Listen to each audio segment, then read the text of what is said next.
but I have taken to making leather, and in theory I am in the process of making parchment. So, what am I? It's all double bag. Put that down there for later. So this is as far as I'm concerned, this is the first stage of the process. I was reliably involved by the forge that makes these things. This is an Anglo-Saxon blade scraper. So I know a man who shoots deer, and I have skinned one of these deer, but he has also just given me a deer skin. It has fur on one side, it has flesh on the other side. So don't do that. Yes, so this is for fleshing, so you spread the hide, the flesh side up over a beam, and you sort of do that and sort of push the membrane, the scratch we don't want, off that. Then to get the fur off, this is the bit where people go, you make leather, doesn't that involve poo and dung and urine? And I'm like, no, because I'm not Roman. And as I've understood it, not quite sure where my thing is, there it is. So I brought this. This is it's got a biohazard symbol on because I got the plastic bag from a COVID test kit. But this is garden lime, or hydrated lime, builder's lime. It's calcium hydroxide. I didn't do the research before this. I imagine that the way feces and urine work is that they are also alkaline because of ammonia. That's my theory, but tell me if I'm wrong. I've heard of using brain as well. That's for the tanning, that is not for the removing the fur. Oh, right, okay. So at this stage, I've got to hide that the flesh, the meat has been scraped off the flesh side of it, but it's still got fur. So if I were going to tan it fur on for a fur cloak or something like that, I would go straight to tanning it at this point, which is preserving the skin, so it doesn't, it's not susceptible to rot and mold and water damage. But so far, both of mine, I have removed the fur from it, which involves soaking it in a solution of lime for a week. I have read a thing that says you can just soak it in water, and it will soften it enough that the hair can come out. I could just shave it, and for parchment that might work, but for leather I don't want the follicles left in. So I soak it in that for a week. I still need to do some experiments about how frequently I need to stir it about, change the lime, take it out, and actually I think the next one I'm going to leave the fur on because I think I left it in the lime too long, and I think that compromised the integrity of the hide and it's made it too thin. So this is the smelly bit. This is what you get once you've taken the flesh off and you've taken the hide off. I brought this to Stourbridge Fair. My pannier stank the following day. I did not realise it was the pannier that smelt. I took it to church, and in the church office, the choir vestry, I opened my pannier and the whole place stank. And I had to very embarrassingly admit that I had bought rawhide. So this is rawhide. This is the one that, in theory, I'm turning into parchment. Parchment is basically just rawhide that's been scraped, so it's very thin. So this was a deer. This is the muntjac that I skinned. That's the neck, limbs, tails down here. This is the hair side. You can see that it has not been bred for the fur to be easy to take out. So, and my technique was not good. So it's, it's not a perfect skin. It's a bit mottled. There's colour changes to it. So this would not get you high quality vellum that you pay a lot of money for. Most basic parchment, I think, came from sheep and goats that were slaughtered for cattle skins used for leather. And this is the flesh side. As you can see, it's quite clean. I've taken all stuff off. So I have built a frame out of these holes that I've cut in it. Not really the best solution, but I cut holes around the edge so that I could stretch it out on a frame that I built out of wood and stretch it tight. And then this is a lunella, so called because it's half moon shape. So you wield it sort of something like this. I have my parchment vertically or at a slight slant, and I sort of beat into it like that and scrape tiny bits off. I have collected some of the hide scrapings from that muntjac hide, that rawhide, because I'm wondering whether if I boil them down I get hide glue which can be used in fletching and bow making. I'm also stockpiling feathers against the day that I take up fletching as a hobby, as if I didn't have enough hobbies already. So yes, I'm a bit confused. This came from the same forge as that. When this came, it had no cutting edge ground into it, so it was just a flat piece of metal. I did email them and say, I think this is a mistake because I understood that the lignelli had to be sharp. I got no reply, so I have sharpened it, and we'll see how this goes.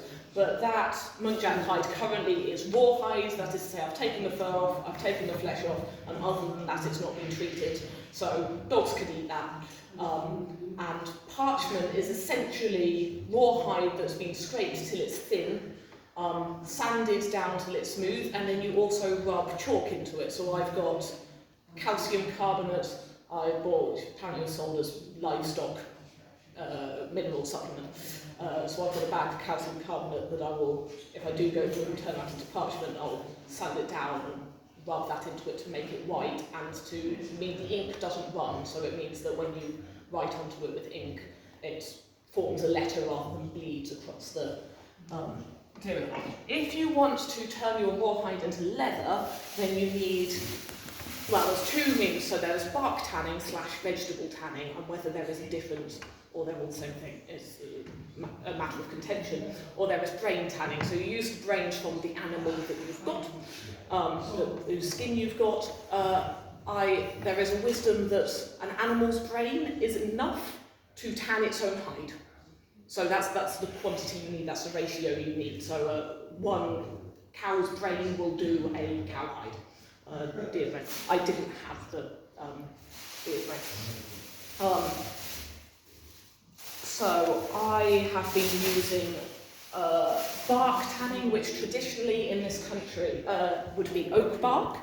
There are papers that say that the Britain / England has a monopoly on the leather trade in Europe, because no one else could create leather, tan leather, to as high a quality as you got from English oak, from the oak that grows in the British Isles, because the climate here is good. There are not so many oak trees now as there were.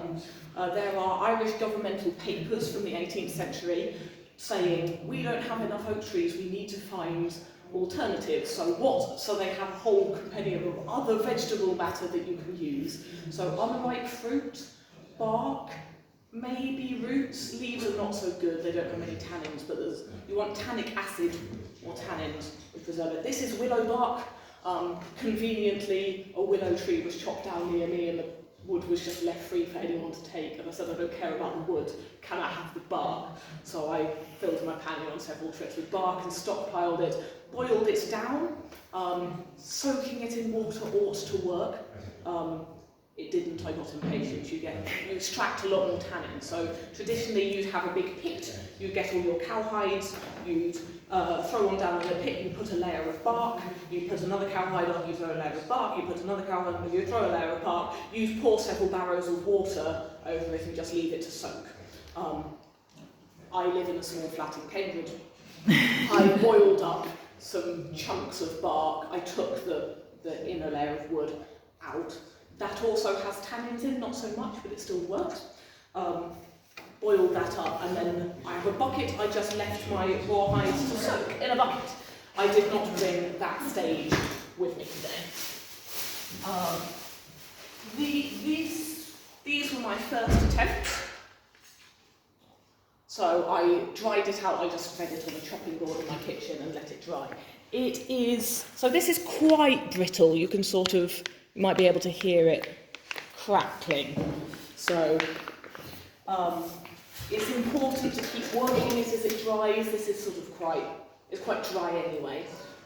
So you need to work it, and you also need to oil it. These small pieces were done with vegetable oil, sunflower oil or something rapeseed oil, because that was what I had at the time. These were the largest pieces I had in that first bit. They are very, very thin. There's a tiny bit there. I mean, you can. They will let light through, but that is probably 1/10 of a millimetre thick, I reckon. That I was hoping that might be a bracer for archery. It didn't quite. It's not quite big enough. Well, you know, with enough laces on it, maybe. This is my second attempt, and so these are all rawhide. These are all from the same bit. This was the main central section, and these were bits I cut off earlier in the process because they were limbed. This I left to soak in boiled linseed oil, which stinks. I do not recommend. I mean, I have turned my small flat into a tannery, and the thing that smells worst is the linseed oil in my kitchen. Do not use linseed oil. Do not put it in your kitchen. It smells awful. Use teak oil or Danish oil, much better. I think what I should have done is use lard and melt it and rub that in, because I think animal fats work better than plant fat for oiling leather, and I think tallow feels like the right thing, and I think lard is quite close to tallow. Tell me if I'm wrong. Yes, so there are thin parts to it, so this is thin, fairly useless and not very absorbed, so this has still got some oil on it. This is much thicker, but I did not dry it. I just left this draped over a frame in my bathtub drying for a few days and did not work it constantly, so I should have been doing this sort of thing all through the process, so it didn't have a chance to dry brittle, and I did not. Therefore, it hasn't dried flat. It is quite brittle. It's got weak areas and strong areas and thin areas and thick areas. But experiments are continuing. I think that's all I had to say on the topic of tanning and parchment making. I have a question. If I heard you correctly, this is an Anglo-Saxon method that you're... Well, that's an Anglo-Saxon tool. Okay. The papers that I was reading from of what alternatives to oak bark can we use were from the 18th century. There was one, the British government got very, very excited about a new method of bark tanning that was far more efficient and used far fewer barrels of bark per leather produced. And they went through all the details about who had tested it and who had reviewed the process and how much money it saved, and it approved for use across tan yards in England. They didn't actually say what the method was, which was infuriating. I can't remember when that was, but the language that he used was sort of 17th century, I want to say. Peat tanning, I think, might be the oldest one. So up in Scotland, they did tanning by dump your boar hide in a peat bog, and that it will absorb the tannins from there. Of course, you don't have to find your own bark and boil it down and extract the tannins. So that's great. So yes, tanning leather is a thing that has been done for a very long time. I suspect with not many massive changes in the process, or at least not many revolutionary moments where everyone suddenly stopped using the old process and started using the new method. So people have been doing bark tanning for many centuries. People were doing peat bog tanning, although fewer people. Nowadays they use chemicals which are chrome-based. I understand people object to that. I can't quite recall the reasons now why they object to the use of chrome in these chemicals, but that has sped up the process. So I've got a bottle of stuff which I haven't learned, and it said that I haven't used yet, and it said it will do an Indian style tan, I don't know what that is, in 3 to 5 days, whereas bark tanning will take it's supposed to take sort of 8 months or so if you do the whole laying it in the ground and pouring bottles of water over it and leaving it with layers on. So yeah, oak bark tanning produces a superior product that takes ages. So nowadays for commercial tanning, the leather you use will be, the leather you buy will be chemical tanned. Thank you. You're welcome.